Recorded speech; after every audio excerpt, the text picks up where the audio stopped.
Assalamualaikum warahmatullahi wabarakatuh. Pada video kali ini saya ingin menyampaikan materi mengenai opini publik, dan dalam video kali ini saya ingin menjabarkan sebuah subbab, yaitu tentang pengertian opini, sikap, dan bagaimana proses pembentukan sebuah opini.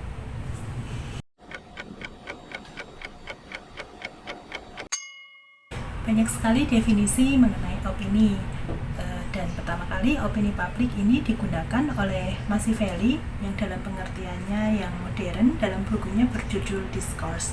Nah, Machiavelli ini menyatakan bahwa orang yang bijaksana tidak akan mengabaikan opini publik mengenai soal-soal tertentu seperti pendistribusian, kemudian jabatan, dan kenaikan pangkat. Tetapi seperti kebanyakan penulis, kemudian dia menganggap bahwa istilah tersebut sudah cukup dikenal dan dimengerti sehingga tidak perlu untuk didefinisikan. Kemudian selain itu ada Rousseau yang dia adalah seorang pemikir politik pertama yang telah melakukan analisis yang luas mengenai opini publik, di mana Rousseau ini dia tidak saja menunjukkan perhatian terhadap hubungan antara kebijakan pemerintah dan pendapat pribadi, tetapi juga dengan pengertian modern mengenai opini publik dalam kaitannya dengan pemerintahan dan perwakilan mayoritas dalam demokrasi. Nah, kemudian dengan demikian dipahami bahwa asal-usul pendapat tidak terletak pada sifat fisik atau sebab yang super alamiah, melainkan pada hubungan sosial, sehingga si Rousseau ini menyadari bahwa semua pemerintahan pada dasarnya itu terletak pada pendapat dan bukannya pada hukum atau paksaan, dan bahwa dalam perubahan sosial pemerintah tidak boleh terlampau jauh di depan pendapat rakyat. Nah, sekarang kita berpindah pada pengertian opini publik.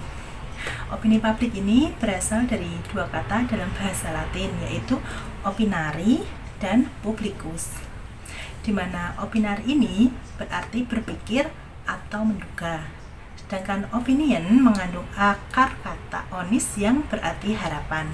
Dalam bahasa Inggris, kata opinion ini berhubungan erat dengan kata option dan hope yang berarti pilihan atau harapan. Sedangkan kata publicus mempunyai arti milik masyarakat luas. Dengan demikian, hubungan antara kedua kata itu, yaitu opini publik, menyangkut hal seperti dugaan, perkiraan, harapan, dan pilihan yang dilakukan oleh orang banyak. Kemudian dalam bahasa Indonesia, opini berarti pendapat. Pendapat adalah pandangan seseorang mengenai sesuatu. Jadi pendapat adalah subjektif. Dengan demikian, pendapat ini adalah evaluasi, penilaian, dan bukan fakta. Karena ini bukan fakta, maka berubah atau diubah tergantung situasi sosial yang berlaku.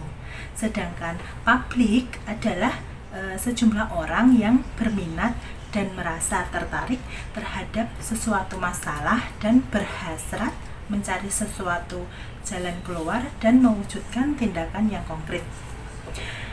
Publik ini yang melukiskan kelompok manusia yang berkumpul secara spontan dengan syarat-syarat, diantaranya yang pertama, dihadapi oleh suatu persoalan atau isu. Yang kedua, berbeda pendapat mengenai persoalan. Yang ketiga, sebagai akibat keinginan mengadakan diskusi dengan mencari jalan keluar. Kemudian beralih ke pengertian sikap. Sikap itu adalah sebagai suatu pola perilaku, tendensi, atau kesiapan untuk menyesuaikan diri dalam situasi sosial, atau secara sederhana, sikap ini adalah respon terhadap stimulus sosial yang telah terkondisikan, di mana sikap sendiri ini timbul tidak hanya ditentukan oleh keadaan objek yang sedang dihadapi saat itu, tetapi juga oleh kaitannya dengan pengalaman-pengalaman masa lalu, kemudian oleh situasi saat sekarang, dan juga oleh harapan-harapan kita untuk masa yang akan datang. Nah, itu tadi mengenai pengertian opini publik dan sikap. Nah, kemudian apa perbedaan opini dan sikap? Yang pertama, sikap ini dimaksudkan sebagai apa yang sebenarnya dirasakan oleh seseorang individu. Sedangkan opini lebih dimaksudkan sebagai apa yang dinyatakan oleh seseorang melalui pertanyaan.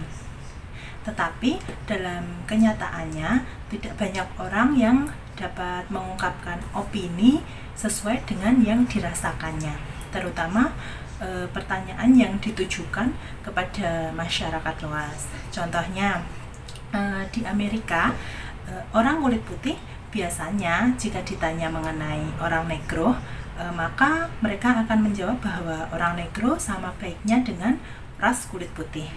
Tetapi dalam kenyataannya ketika mereka memilih tempat tinggal, mereka lebih memilih untuk menghindari tempat tinggal yang dekat dengan orang negro. Nah, demikian juga pertanyaan tentang bahaya merokok. Kebanyakan perokok itu sadar dan tahu bahwa merokok dapat menimbulkan gangguan pernafasan, tapi sedikit sekali yang mampu memutuskan untuk berhenti merokok. Jadi hal ini yang disebut juga dengan pernyataan yang tidak konsisten. Nah, kemudian sikap tidak konsisten ini terjadi dalam berbagai hubungan antara seseorang dengan orang lain, yang kemudian menjadi pertanyaan adalah mana yang lebih penting, opini atau sikap yang diungkapkan. Nah, kemudian Fraser F. Seitel mengungkapkan bahwa opini adalah ekspresi suatu sikap terhadap suatu topik. Ketika sikap berkembang menjadi kuat, akan muncul dalam bentuk opini. Sewaktu opini menjadi cukup kuat, akan berubah menjadi pernyataan penting atau behavioral action, atau disebut juga dengan tindakan yang berhubungan dengan perangai. Jika suatu opini adalah suatu ekspresi sikap terhadap topik tertentu, lalu apa yang kemudian disebut sikap? Secara umum, dianggap bahwa sikap adalah kecenderungan cara berpikir tertentu tentang topik tertentu. Kemudian sebuah penelitian itu menggambarkan bahwa sikap merupakan bahan evaluasi bagi orang-orang dalam membahas masalah dan isu tertentu. Nah, kesimpulan ini tidak berkaitan sekali dengan sikap yang lebih luas. Contohnya, seseorang setuju terhadap respon yang dikeluarkan sebuah perusahaan tentang satu isu, tetapi ia tidak setuju sama sekali dengan respon terhadap isu lain. Dengan demikian bahwa sikap individu berbeda dari satu isu ke isu yang lainnya. Nah, meskipun ada perbedaan antara sikap dan opini, tetapi antara kedua istilah ini terdapat interaksi dan kontinu. Dengan demikian, maka antara opini dan sikap ini terdapat suatu kerjasama yang berkesinambungan di dalam diri manusia. Nah, kemudian selain sikap dan opini, kita juga mengenal tentang nilai, di mana nilai dan opini akan berkaitan dengan sikap. Nilai ini bersifat lebih mendasar dan stabil sebagai bagian dari ciri kepribadian seseorang. Sikap bersifat evaluatif dan berakar pada nilai-nilai yang dianut dan terbentuk dalam kaitannya dengan suatu objek. Sedangkan opini merupakan sikap yang lebih spesifik dan sangat situasional serta lebih mudah berubah. Kemudian selain sikap dan opini, ada satu hal yang sangat penting juga yang menjadi akar dari opini, yaitu persepsi, di mana persepsi ini ditentukan oleh faktor-faktor seperti latar belakang budaya, kemudian pengalaman masa lalu, kemudian nilai-nilai yang dianut, dan yang terakhir yaitu berita-berita yang berkembang. Misalnya, ketika seseorang bertemu dengan seseorang yang baru, biasanya orang itu kemudian segera beropini. Nah, opini ini muncul karena orang tersebut mempunyai persepsi. Misalnya, orang yang bertubuh tinggi, berkumis, berbadan atletis, pasti dia dianggap sebagai seorang atlet atau penggemar bola basket. Nah, mengapa orang berpikir demikian? Hal itu antara lain mungkin disebabkan oleh kenyataan-kenyataan yang ditemui di masa lalu. Lalu, apa sih hubungan antara persepsi, sikap, dan opini? Nah, pertama, persepsi ini lahir dari adanya pengalaman masa lalu yang dipertajam oleh nilai-nilai budaya dan nilai-nilai yang dianut serta berita-berita yang berkembang. Kemudian komponen ini seperti memberikan suatu rekaman di benak seseorang dan siap diputar kelak di kemudian hari bila ia berhadapan dengan stimuli tertentu. Nah, stimuli yang masuk dan yang cocok dengan rekaman yang ada untuk memberikan suatu integrasi. Nah, interpretasi inilah yang melahirkan pendirian seseorang. Nah, pendirian atau sikap ini adalah apa yang sebenarnya dirasakan oleh seseorang. Nah, pendirian atau sikap ini merupakan opini yang masih tersembunyi di dalam batin seseorang. Nah, sikap ini yang kemudian diungkapkan dalam bentuk apapun, baik verbal, bahasa tubuh, simbol, raut muka, ekspresi, kemudian warna pakaian yang dikenakan, ruangan yang disediakan, dan sebagainya yang kemudian disebut sebagai opini. Nah, opini dari para individu ini kemudian berkembang menjadi sebuah konsensus bila di dalam masyarakat tersebut terdapat kesamaan-kesamaan tertentu, misalnya kesamaan rasa kecewa, marah, kemudian gembira, dan lain-lain. Nah, kemudian konsensus yang sudah matang dan menyatu dalam masyarakat itu yang kemudian disebut sebagai opini publik, yaitu opini milik masyarakat tertentu.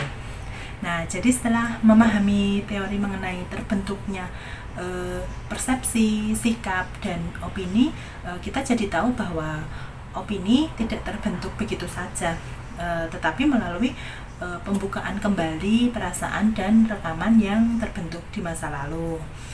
Sikap dan opini masyarakat ini tidaklah semata-mata dipengaruhi oleh berita tunggal yang dikeluarkan pada hari itu, melainkan juga berita-berita yang muncul dalam beberapa tahun kebelakang secara kontinu yang semua itu akan mempengaruhi sikap masyarakat di masa yang akan datang. Nah, demikian video yang bisa saya sampaikan hari ini. Semoga materi yang saya sampaikan bermanfaat. Wassalamualaikum warahmatullahi wabarakatuh.